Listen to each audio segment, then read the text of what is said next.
ataque iminente. O Trump ele pode atacar o Maduro a qualquer momento. E está cada vez mais claro que os Estados Unidos vão atacar a Venezuela. E esse ataque, que ninguém sabe como que vai acontecer, ele pode acontecer a qualquer momento.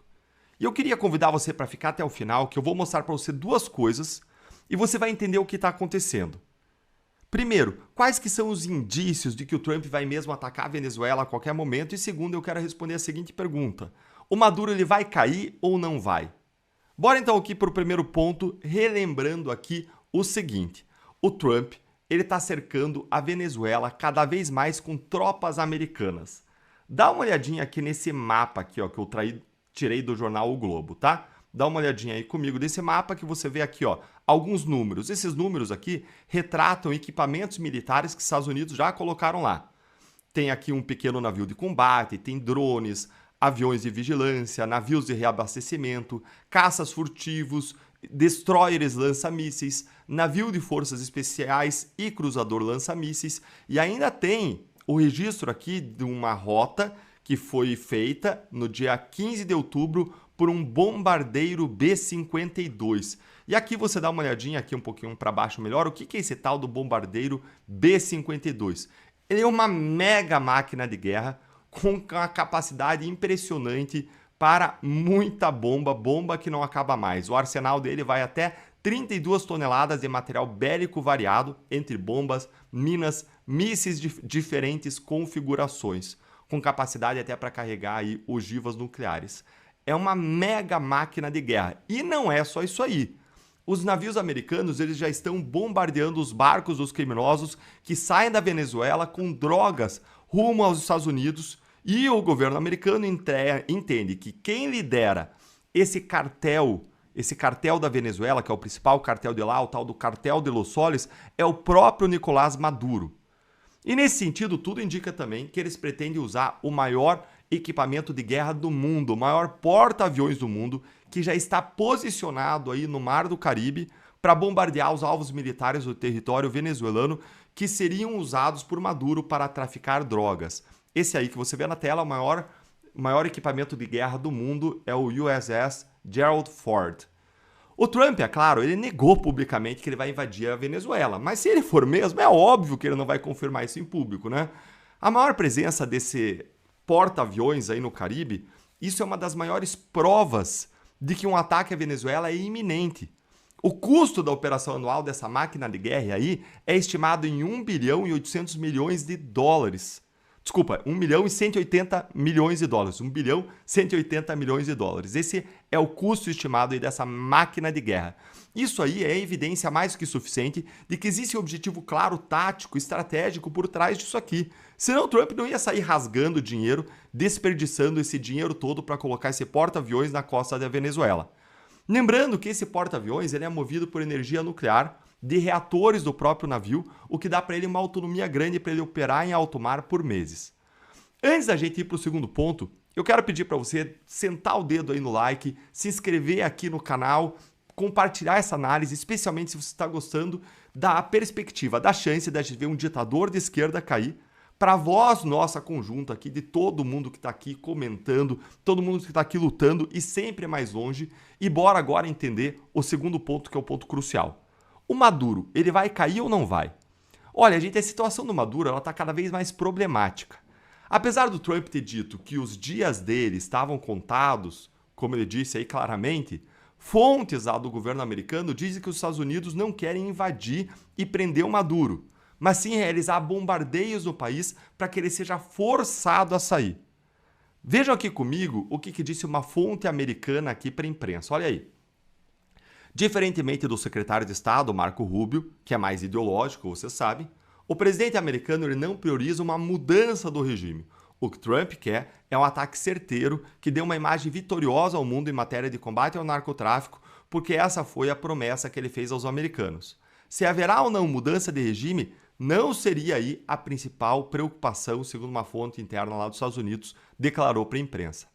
Ué, Deltan, o que está acontecendo com o Trump, então? Mudou tudo? Calma, gente, ainda não. O que o governo Trump está planejando é que esses bombardeios eles gerem a queda do Maduro sem que os próprios Estados Unidos tenham que retirar ele à força. Dá uma olhadinha aqui num comentário aqui no restante da matéria. O que poderia acontecer é que um eventual ataque americano leve militares chavistas e seus aliados cubanos, russos, iranianos, entre outros, a promoverem o afastamento de Maduro e uma mudança interna sem que necessariamente mude o regime. E por que essa estratégia está sendo montada? Por conta de uma justificativa legal interna dos próprios Estados Unidos, gente. O governo americano não pode simplesmente decretar guerra à Venezuela sem uma autorização formal do Congresso. Muito menos pode derrubar um presidente estrangeiro sem uma justificativa legal para isso.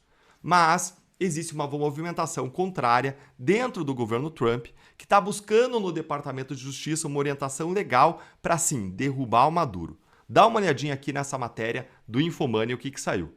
Enquanto a orientação ainda está sendo elaborada, alguns funcionários do governo esperam que ela argumente que Maduro e seus principais oficiais de segurança são figuras centrais do cartel de Los Solis, que o governo designou como um grupo narcoterrorista. O Departamento de Justiça deve sustentar que essa designação torna Maduro um alvo legítimo, apesar das proibições legais de longa data dos Estados Unidos contra o assassinato de líderes nacionais. Esse aqui é o quadro, gente. Existe uma intenção aí de derrubar o Maduro, mas não necessariamente o regime. E existiria uma intenção também de forçá-lo a sair por uma atuação dos próprios grupos nacionais, como uma forma de pressão, fazendo com que os grupos nacionais tirassem, mas eles estão buscando aí uma justificativa legal para poder eliminar diretamente o Maduro. E agora eu quero ouvir a sua opinião, de você que está aqui conosco. Qual plano você acha que o Trump vai executar de fato? Os bombardeios à Venezuela para que os aliados de Maduro larguem a mão dele e tirem ele do governo, ou então a eliminação direta de Maduro? Conta pra gente nos comentários o que você acha que vai acontecer. Você acabou de assistir a um comentário que eu fiz em um programa da Gazeta do Povo, o jornal que tem no sangue os princípios cristãos conservadores que você e eu compartilhamos. Um jornal que defende a verdade e a justiça. Não esqueça de assistir ao programa na íntegra, e você consegue fazer isso pelo link da descrição, e também não deixe de assinar a Gazeta do Povo. Acesse agora gazetadopovo.com.br/Deltan e você também pode usar o QR Code que aparece aqui na tela ou então clicar no link da descrição do vídeo. Eu vou repetir, gazetadopovo.com.br/Deltan. Assine e ajude a Gazeta a continuar trazendo jornalismo corajoso e comprometido com a verdade, a justiça e a liberdade. Nós nos vemos lá. O Jeffrey Schickini atropelou o ministro Alexandre de Moraes no julgamento de hoje. Gente, não sobrou nada, nadinha. Alguém aí marcou a placa do caminhão que o Jeffrey estava dirigindo. Olha, você já viu o ministro Alexandre de Moraes ser humilhado hoje? Não, né? Então para o que você está fazendo aí, porque ele foi atropelado pelo Jeffrey Schickini, advogado do Felipe Martins e do Kid Preto Rodrigo Azevedo. Fica comigo até o final que eu vou te mostrar em duas partes como o Moraes primeiro falou o que quis e depois ele ouviu o que não quis. Bora aqui para o primeiro ponto então com contexto. Hoje aconteceu a sustentação oral das defesas do núcleo 3 da ação do golpe, com o Schickini defendendo esta pessoa aqui, ó, o tenente-coronel Rodrigo Bezerra de Azevedo, o Rodrigo Azevedo. Ele é membro das Forças Especiais do Exército, dos Kids Pretos, e ele foi acusado de ter participado de uma ação de monitoramento contra o ministro Alexandre de Moraes, que teria ocorrido, presta atenção na data, no dia 15 de dezembro de 2022, lá em Brasília. 15 de dezembro de 2022. O probleminha, né? É que ele estava em Goiânia nesse dia, e não em Brasília. O Azevedo, depois ele sofreu uma prisão preventiva ainda determinada por Moraes, em que o celular dele foi apreendido pela polícia. E agora preste atenção aqui no vídeo em que o Jeffrey estava falando e de repente ele para entender o que estava acontecendo. E o que estava acontecendo era que o Moraes tinha interrompido ele para falar isto aqui, ó. Doutor, presidente. Hoje não, eminente Doutor, relator. o senhor podia me esclarecer um? Com toda certeza, ministro relator. Vossa Senhoria junta aqui do dia 12/11 uma foto de um clube, parece, Sim, senhor. do réu. É o réu na piscina. É o réu na piscina, aparentemente. excelência. Daí, Vossa Senhoria junta também no dia 14/12, um dia antes do aniversário, Jantando com amigos, isso. jantando com os amigos, uma foto. Olha aí, ó. Gente, veja o primeiro então. O Moraes primeiro ele introduz o contexto da pergunta que ele vai fazer e ele diz, olha, Olha, eu tô vendo aqui que você juntou várias fotos do dia 12, do dia 14. E por que o advogado fez isso, gente? Apresentando fotos de outros dias antes do dia 15, em que teria acontecido tal monitoramento nesse dia 15. Por que ele apresentou fotos de dias anteriores? Porque a PGR diz que o Azevedo participou de ações de preparação, de monitoramento e de execução de atos de tentativa de abolição do Estado Democrático de Direito e de tentativa de golpe de Estado. E aí o advogado vai dizendo, olha, nessa data aqui que você disse que houve essa reunião de planejamento, ele estava ali em outro lugar, veja aqui a foto. Nesse outro dia aqui também não bate, olha aqui a prova. E lembrem o que eu disse agora há pouquinho, o celular do Coronel Azevedo foi apreendido. Então essas fotos apresentadas pelo advogado ele pegou com outras pessoas. Agora vejam aqui a pergunta do juiz Alexandre de Moraes, olha aí. Vossa Senhoria não teria uma foto do dia do aniversário dele? Porque todos nós tiramos foto no dia do nosso Mas aniversário. Vossa Excelência tira com o seu próprio celular, né? Não haveria Pau! Gente, o que foi isso aqui? Meu caneco, o Chiquini atropelou o ministro. Vou passar de novo pra você ver aqui, ó. Presta atenção. amigos uma foto. Vossa Senhoria não teria uma foto do dia do aniversário dele? Porque todos nós tiramos foto no dia do nosso Mas aniversário. Vossa Excelência tira com o seu próprio celular, né? Não haveria Louco, gente. Moraes ali engoliu seco, ficou mudo, calado. Gente, imaginem vocês nessa situação. O Ministério Público diz que você cometeu um crime no dia do seu aniversário, quando você estava comemorando em casa. Aí você diz, não, eu tenho uma prova de que eu não estava cometendo esse crime e que eu estava em casa. Tá lá no meu celular. Aí a polícia vai lá, apreende seu celular e não mostra essa foto para ninguém. Nesse celular que estava apreendido com a polícia. Como você vai provar a sua inocência? Por isso que o Moraes ficou completamente desmoralizado pela cartada do advogado que disse, olha, você tira a foto com o seu celular, né? Olha, gente, que humilhação.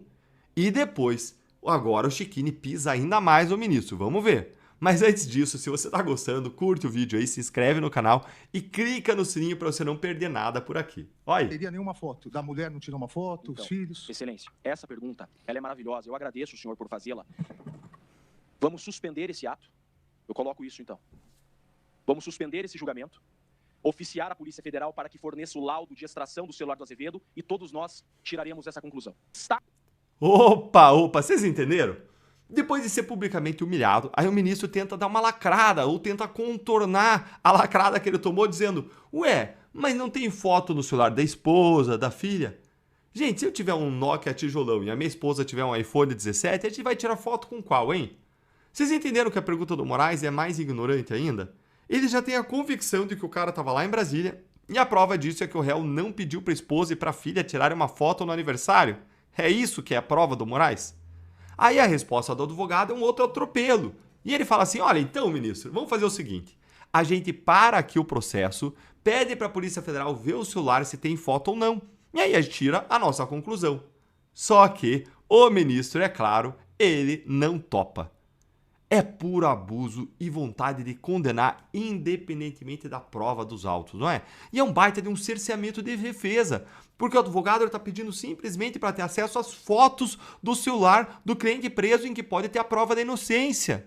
Poucas vezes eu vi alguém ser desmoralizado em praça pública assim como Alexandre de Moraes foi nesse caso.